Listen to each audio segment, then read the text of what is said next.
오늘 하나님께서 우리에게 주신 말씀은 예레미야 35장 1절에서 10절까지의 말씀입니다. 구약성경 1109쪽 예레미야 35장 1절에서 10절까지의 말씀을 저와 여러분이 교독하도록 하겠습니다. 유다의 요시야 왕의 아들 여호야김 때에 여호와께로부터 말씀이 예레미야에게 임하여 이르시되 너는 레갑 사람들의 집에 가서 그들에게 말하고 그들을 여호와의 집 한 방으로 데려다가 포도주를 마시게 하라 하시니라. 이에 내가 하바시냐의 손자요 예레미야의 아들인 야하사냐와 그의 형제와 그의 모든 아들과 모든 레갑 사람들을 데리고 여호와의 집에 이르러 익다랴의 아들 하나님의 사람 하난의 아들들의 방에 들였는데 그 방은 고관들의 방 곁이요 문을 지키는 살룸의 아들 마아세야의 방 위더라. 내가 레갑 사람들의 후손들 앞에 포도주가 가득한 종지와 술잔을 놓고 마시라 권하매 그들이 이르되 우리는 포도주를 마시지 아니하겠노라. 레갑의 아들 우리 선조 요나답이 우리에게 명령하여 이르기를 너희와 너희 자손은 영원히 포도주를 마시지 말며 너희가 집도 짓지 말며 파종도 하지 말며 포도원을 소유하지도 말고 너희는 평생 동안 장막에 살아라. 그리하면 너희가 머물러 사는 땅에서 너희 생명이 길리라 하였으므로 우리가 레갑의 아들 우리 선조 요나답이 우리에게 명령한 모든 말을 순종하여 우리와 우리 아내와 자녀가 평생 동안 포도주를 마시지 아니하며 살 집도 짓지 아니하며 포도원이나 밭이나 종자도 가지지 아니하고 장막에 살면서 우리 선조 요나답이 우리에게 명령한 대로 다 지켜 행하였노라. 아멘.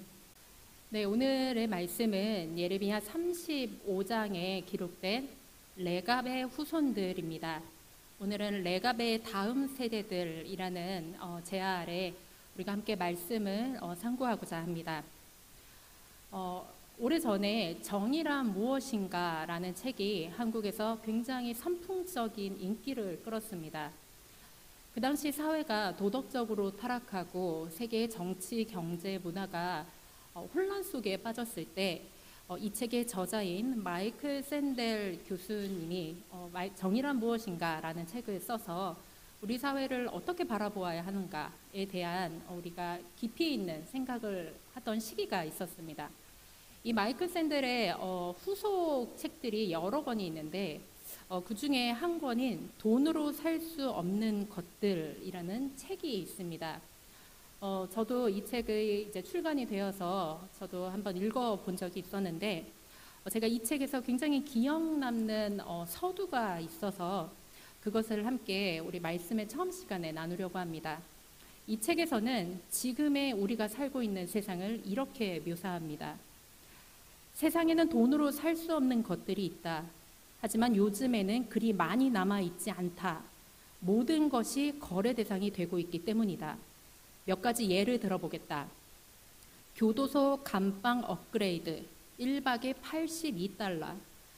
캘리포니아주 산타아나의 시를 포함한 일부 도시에서는 폭력범을 제외한 교도소 수감자들이 추가 비용을 지불하면 깨끗하고 조용하면서 다른 죄수들과 동떨어진 개인 감방을 옮길 수 있다. 인도인 여성의 대리모 서비스 $6,250. 인도에서 대리모를 구하는 서구 부부들이 점차 늘어나고 있다. 인도는 대리모 임신이 합법인데다가 비용도 미국의 3분의 1 이하이기 때문이다. 대기의 탄소를 배출할 권리 1톤에 13유로. 유럽연합은 탄소 배출 시장을 운영해서 기업들이 탄소 배출권을 사고 팔 수 있게 한다. 누구나 이러한 것들을 살 수 있는 경제적 여유가 있는 것은 아니다. 하지만 요즘은 돈을 벌 수 있는 새로운 방법이 많다. 돈을 좀 벌어야겠다면 여기 몇 가지 가능성이 있다. 이마나 신체의 일부를 임대하여 상업용 광고를 게재하라. $777. 에어 뉴질랜드 항공사는 30명의 사람을 고용해 머리 전체를 밀게 하고 기분 전환이 필요하세요? 뉴질랜드로 오세요. 라는 광고 문구를 뒤통수에 문신으로 새겨 넣었다. 비만이라면 4개월 안에 체중 6kg을 감량하라. 378달러. 기업과 건강보험회사는 체중 감량이나 건강에 좋은 활동을 장려하기 위해 금전적인 보상을 한다. 아프거나 나이 든 사람이 가지고 있는 생명보험 증권을 사서 피보험자가 살아있는 동안 보험료를 불입하고 그들이 사망하면 사망보험금을 수령하라. 보험 종류에 따라 수백만 달러에 이를 수도 있다. 얼굴도 모르는 사람의 생명을 상대로 벌이는 이런 형태의 돈벌이가 300억 달러짜리 산업이 되어가고 있다.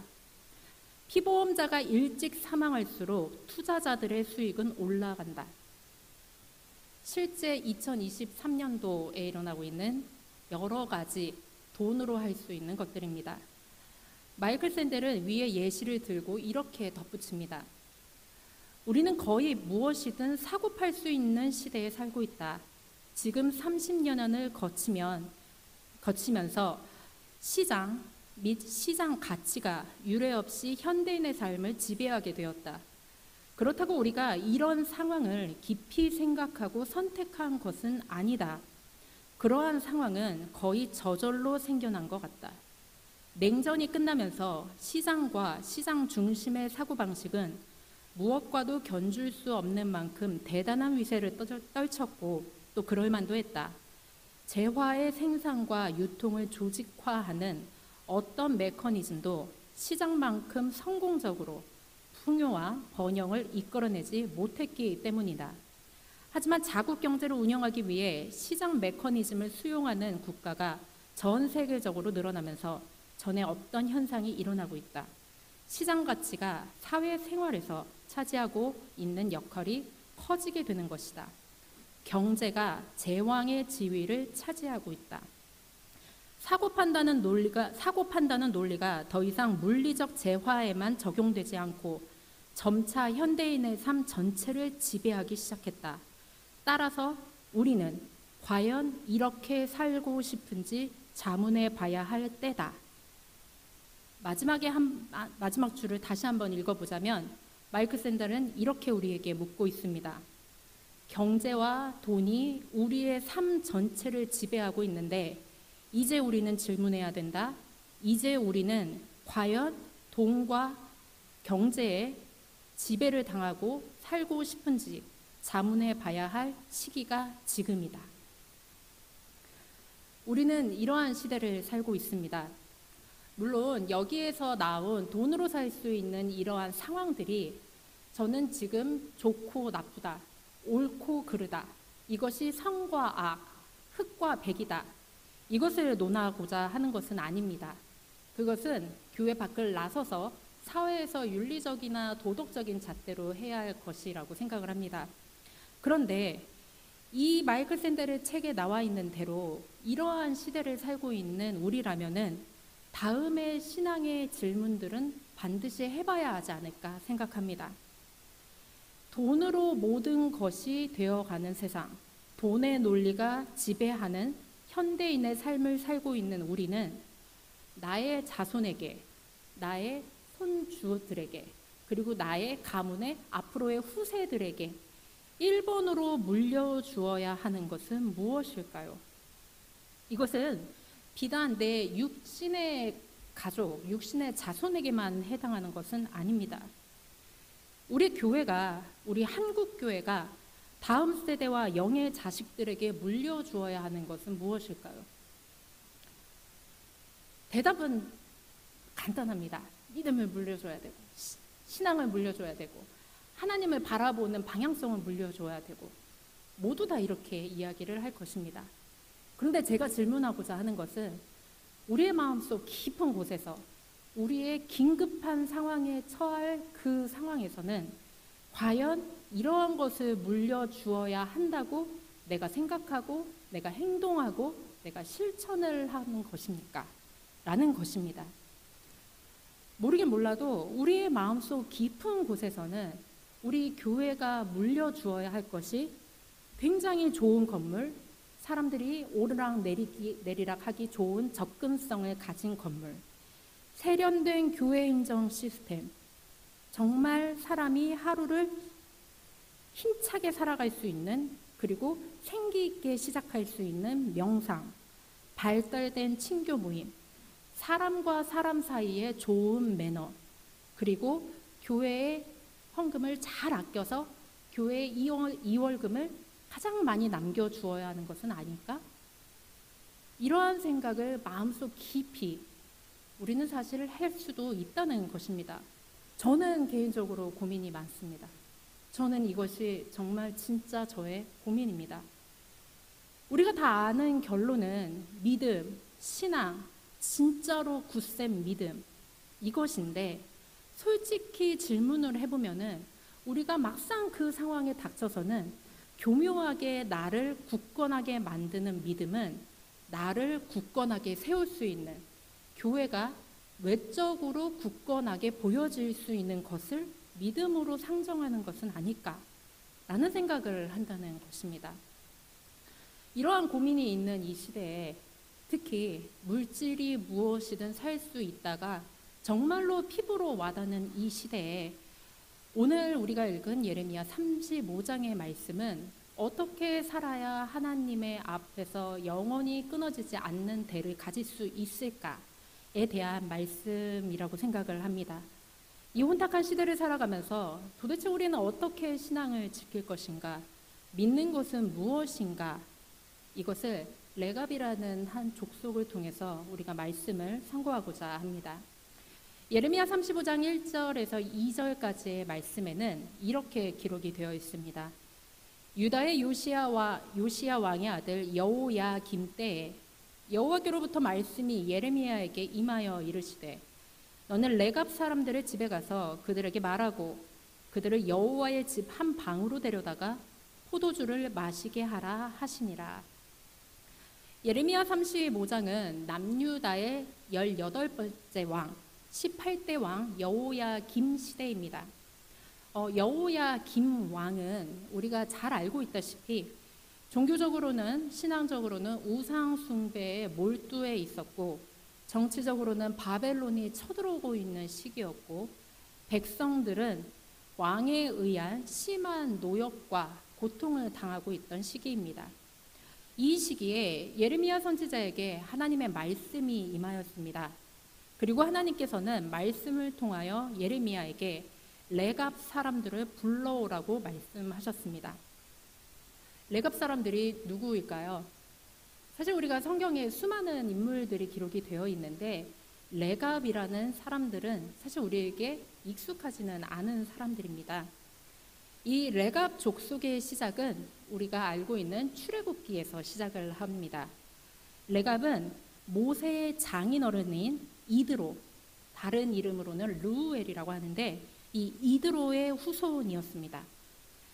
우리가 알다시피 모세는 미디안 광야에 쫓겨 나갔을 때 이 미디안 광야에 거하고 있는 이드로라는 제사장의 딸 십보라와 결혼을 하였습니다. 그리고 십보라에게는 오라버니가 한 명 있었는데 그 오라비의 이름은 호밥이었습니다. 그런데 이 호밥은 이스라엘이 애굽에서 출애굽을 하여 가나안 땅으로 들어갈 때 모세의 간청에 의하여 그 광야를 길잡이하는 역할을 했던 사람입니다. 민수기 10장 29절에는 모세가 모세의 장인 미디안 사람 르우엘, 또 다른 이름은 이드로입니다. 르우엘의 아들 호밥에게 이르되 여호와께서 주마하신 곳으로 우리가 행진하나니 우리와 동행하자.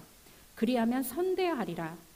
여호와께서 이스라엘에게 복을 내리리라 하셨느니라 라고 이야기를 합니다. 역대상 2장 55절에는 또한 이렇게 기록이 되어 있습니다. 야베스에 살던 서기관 종족 곧 디락 종족과 시므안 종족과 수갓 종족이니 이는 다 레갑 가문의 조상 함마덱에서 나온 겐 족속이더라. 이드로의 장인은 겐 족속이었습니다. 그리고 이후 줄곧 이스라엘에게 도움을 주는 족속 중에 하나는 겐 족속입니다. 이 겐 족속은 히브리인이 아니었습니다. 미디안 광야에서 살던 외국인, 이반 민족이었습니다. 그런데 이 출애굽을 할 때 우리는 히브리 사람들만 출애굽을 했다라고 생각하는데 사실은 히브리 사람들과 수많은 이방인들, 노예들이 같이 출애굽을 하여 약속의 땅으로 들어갔습니다. 오늘 본문의 레갑은 바로 이 모세의 장인 이드로의 족속, 겐 족속의 사람들 이야기입니다. 예레미야 35장 3절에서 4절에는 이렇게 쓰여져 있습니다. 하나님의 말씀이 예레미야에게 임하시고 이에 내가 하바시냐의 손자요 예레미야의 아들인 야하사냐와 그의 형제와 그의 모든 아들과 모든 레갑 사람들을 데리고 여호와의 집에 이르러 익다랴의 아들 하나님의 사람 하난의 아들들의 방에 들였는데 그 방은 고관들의 방 곁이요 문을 지키는 살룸의 아들 마아세야의 방 위더라라고 기록이 되어 있습니다.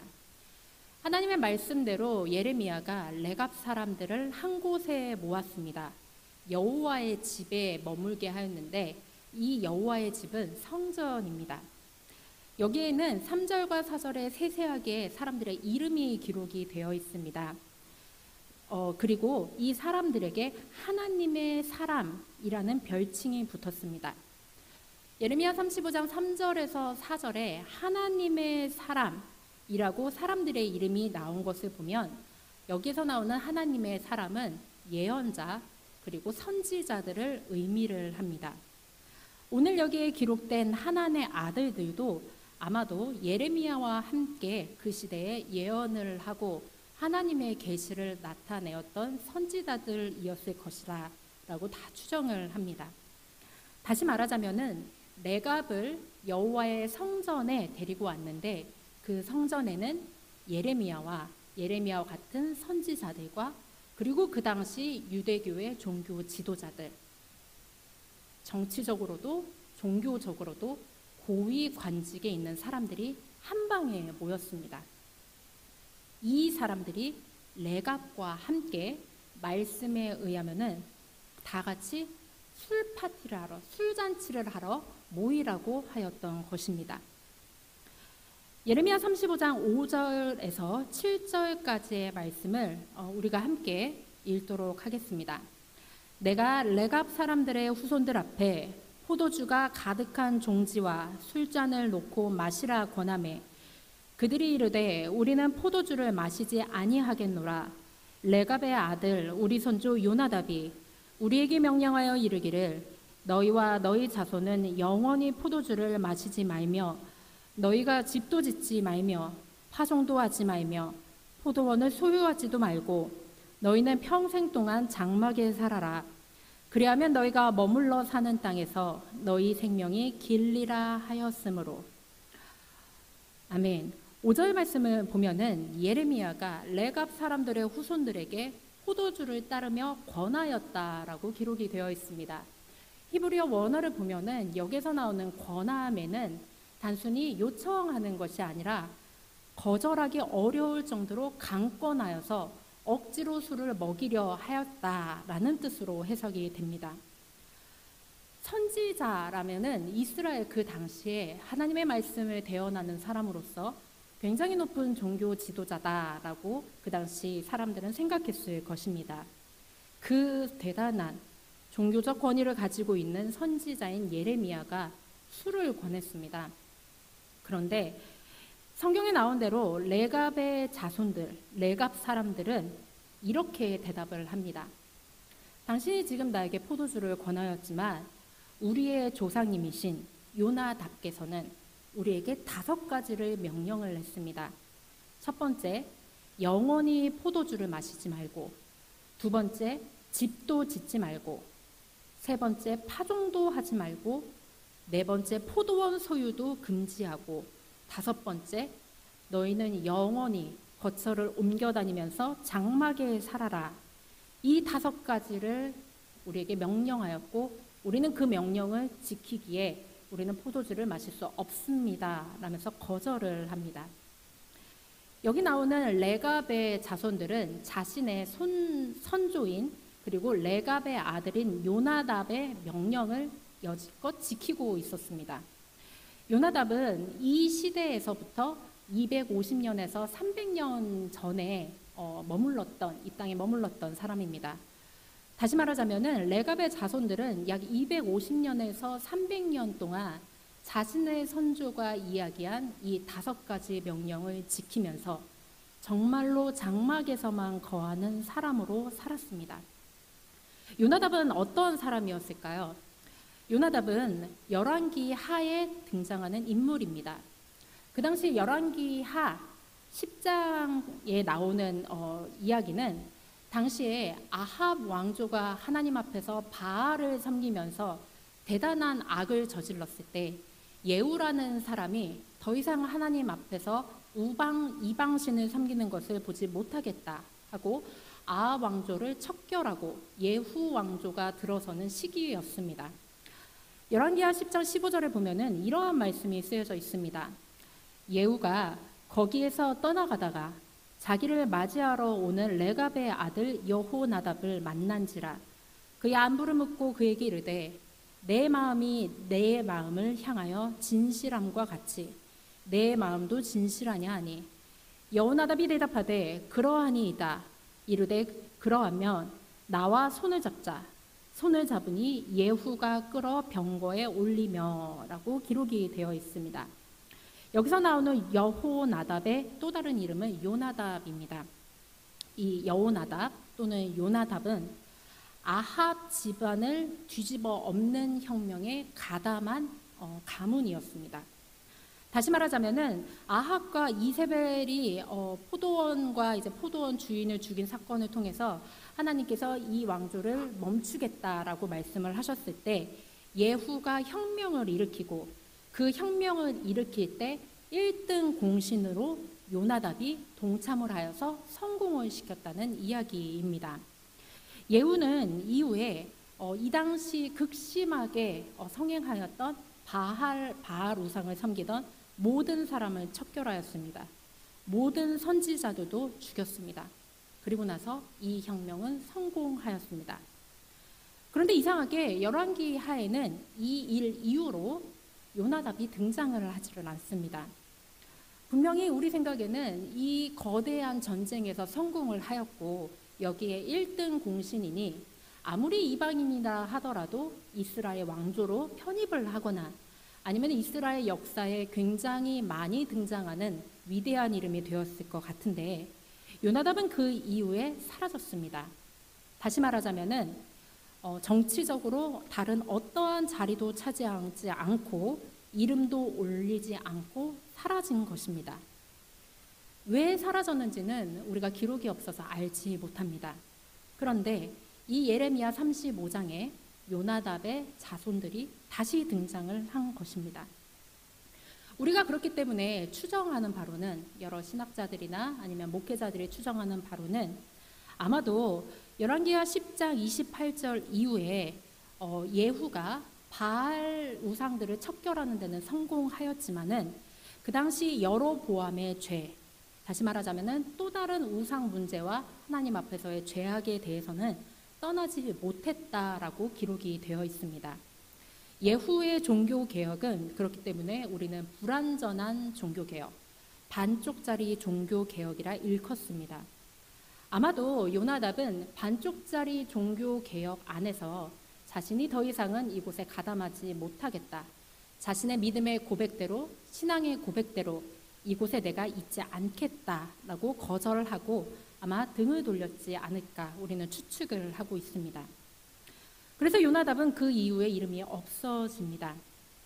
그리고 아마도 이스라엘 왕조가 여전히 하나님의 신앙을 세우는 것에 대해 강조는 하지만 뒤로는 동전의 양면처럼 또 다른 모습을 가지고 있다는 것에 실망하였을 것입니다.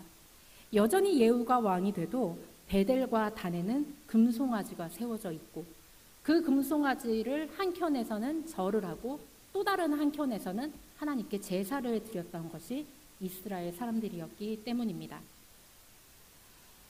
그 이후에 예레미야 35장에 등장한 요나답은 자신의 살아생전 자손들에게 이렇게 이야기를 합니다. 이 세상에 살 동안 너희는 이 예루살렘 도시 안으로 들어오지 말아라. 절대로 너희는 도시 안에 거하지 말고 유목민 생활을 하여서 장막에 거하고 너희를 위한 사유재산인 포도원을 경작하거나 씨를 심어서 소유물을 만들지도 말고 그리고 포도주는 입에도 대지 말고 영원히 금하라 라고 이야기를 합니다. 세상 사람들이 보기에는 너무나 많은 부와 명예를 가질 수 있는 시기였지만 요나답은 택하지 않고 청빈을 선택하고 그리고 성결함을 선택하고 머물러 있기보다는 흘러가는 삶을 선택을 한 것입니다. 요나답이 너무 대단한 신앙인데 저는 요나답의 신앙보다 더 대단한 것은 그 다음 세대들의 신앙이었습니다. 이들은 정말로 집을 짓지 않았습니다. 유목민의 생활을 이어갔고 늘 움직이는 삶을 살고 한쪽에 정착하지 않았습니다. 나그네의 삶을 택한 것입니다. 그런데 이렇게 명령한 요나답도 대단하지만 성공과 출세가 모든 삶에서 끊임없이 300년 동안 이어졌을 텐데도 기득권을 꿈꿀 수 있는데도 그들의 후손은 선택하지 않고 가난과 그리고 신앙의 기준에 의한 믿음의 신념을 의도적으로 선택했다는 것입니다. 하나님은 지금 예레미야에게 이 레갑의 자손들이 선택한 모습을 다른 선지자들과 성전에 거하는 고위 관직자들 그리고 이스라엘에게 보여주고 싶으셨던 것입니다. 신앙의 기준을 선택할 것인가? 세상의 기준을 선택할 것인가? 적당하게 타협해서 후손 때에 그 어느 때쯤 무너질 것인가? 이스라엘 너희는 앞으로 어떻게 살 것이냐? 하나님은 이것을 질문하신 것입니다. 예레미야 35장 8절에서 10절에 우리가 레갑의 아들 우리 선조 요나답이 우리에게 명령한 모든 말을 순종하여 우리와 우리 아내와 자녀가 평생 동안 포도주를 마시지 아니하며 살 집도 짓지 아니하며 포도원이나 밭이나 종자도 가지지 아니하고 장막에 살면서 우리 선조 요나답이 우리에게 명령한 대로 다 지켜 행하였노라. 레갑의 자손들이 고백했습니다. 레갑의 자손들은 가문 전체가 신앙의 무소유로 살겠다 결심한 것입니다. 그리고 나시린의 경우를 보면은 한 사람이 희생해서 하나님의 사람이 되지만 레갑의 가문은 믿음의 기준을 지키기 위해서 가문 전체가 나시린으로 하나님께 온전히 바쳐진 가문으로 살기를 결심을 한 것입니다. 선민도 아니었습니다. 히브리 민족도 아니었고 하나님 앞에서 선택받은 약속의 땅을 너희에게 주겠노라 직접적으로 말씀하신 족속도 아니었습니다. 그런데 이 사람들은 하나님께서 자신의 주인공이 아니었을지라도 자신을 초청하셨다는 이유로 가문 전체를 하나님께 드린 민족입니다. 예레미야 35장에 예레미야가 성전에 초대해서 그리고 고위 관직들이 보는 앞에서 레위인들과 그리고 선지자들과 종교 지도자들과 포도주 한 잔 먹자고 하는 게 그렇게 큰일입니까? 저는 먹었을 것 같습니다. 왜냐하면 큰일이 아니라는 생각이 내 믿음에 걸림돌이 없었을 것 같거든요. 그런데 이 사람들은 영원히 안 먹겠습니다. 그러기에 지금도 안 먹겠습니다. 라고 이야기를 합니다. 아마도 2023년도에 우리가 신앙의 유혹들이 너무나 많고 돈의 원리로 돌아가는 세상인 것을 너무나 잘 알기 때문에 이 안에서 살기 위해 우리는 무엇을 타협하고 그리고 무엇을 내어줘야 되고 그러나 무엇을 가지고 있어야 되나 끊임없는 선택의 기록 그리고 선택의 정말로 어려운 시대에 살고 있습니다. 지금 시대는 영원히 안 먹겠습니다라고 말할 것이 도대체 뭐냐라고 묻는 세상입니다. 도대체 너희는 뭘 위해 사니? 너의 기준이 무엇이니? 저는 세상에 있으면서 굉장히 혼돈스러운 시대에 살고 있다고 너무나 많이 매일매일 고백을 합니다. 이 시대도 마찬가지였습니다. 아주 먼 옛날의 시기라고 우리 같은 고민이 없었을까요? 아닐 것입니다. 그럼에도 불구하고 레갑 사람들은 예레미야 같은 위대한 선지자가 괜찮소 포도주 한 잔 하시오라고 이야기를 할 때 우리는 선주의 명령을 우리의 목숨과 같은 가훈으로 삼고 살 것입니다. 라는 고백을 하고 있습니다. 이것이 하나님 보시기에는 믿음의 전형적인 모습이었다 말씀을 하십니다. 믿음은 지켜야 할 기준이 있다면 그것을 허물지 않는 것이 믿음의 또 다른 정의입니다. 우리가 만약에 하나님 앞에서 신앙생활을 하고 하나님 앞에 지켜야 할 계명을 우리 스스로 약조했다 한다면 어떠한 경우가 있을지라도 이것을 허물지 않는 것이 믿음의 또 다른 정의가 되어야 합니다. 어쩌면 우리는 늘 상황이 우리를 몰아가기 때문에 이것은 예수님이 다시 오셔서 재림을 하셔도 하실 수가 없습니다. 라고 이야기를 하는 것들이 너무나 많습니다. 과연 너희는 내 앞에 설 때까지 지키는 기준이 있느냐? 우리는 신앙의 기준이 있습니까? 우리의 가문은 신앙의 기준이 있습니까? 만약에 내가 부모라면은, 내가 교회에서의 영적인 부모라면은 이것만은 지켜라. 우리가 늘상 이야기하는, 반복하는 기준이 있습니까? 레갑 사람들은 언제나 늘 이스라엘 편에서, 하나님 편에서 있는 것을 멈춘 적이 없었습니다. 그들은 가나안에 정복한 이스라엘 백성보다도 타락하지 않았습니다. 그러면서도 한편 타락한 이스라엘에게도 물들지 않았습니다. 이방신을 섬기는 다른 국가에 들어가서 살던지 아니면 광야 생활을 할 때에도 그 당시 문화에 물들지 않고 세상을 살지만 하나님을 바라보았다는 것입니다. 이것이 레갑 신앙의 신앙이었습니다. 예레미야 35장 이후에 레갑 자손들이 다시 한번 구약 성경에 등장을 하는 것은 느헤미야입니다. 느헤미야 3장 14절에는 이러한 이야기가 쓰여져 있습니다. 이스라엘이 바벨론 포로 시절에 귀환을 하고서 이스라엘에서 다시 여러 가지를 건축을 할 때 분문은 베낙게렘 지방을 다스리는 레갑의 아들 말기야가 증수하며 문을 세우며 문짝을 달고 좌물쇠와 빗장을 갖추었고 라고 쓰여져 있습니다. 여기 분문은 우리가 알고 있는 문의 한 종류입니다.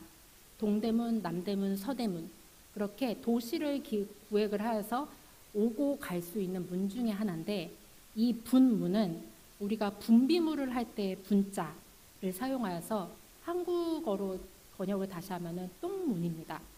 정말로 안 좋은 거, 더러운 거, 분비물들을 내보내는 문이 분문입니다.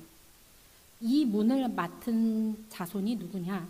레갑의 자손이다라고 쓰여져 있습니다.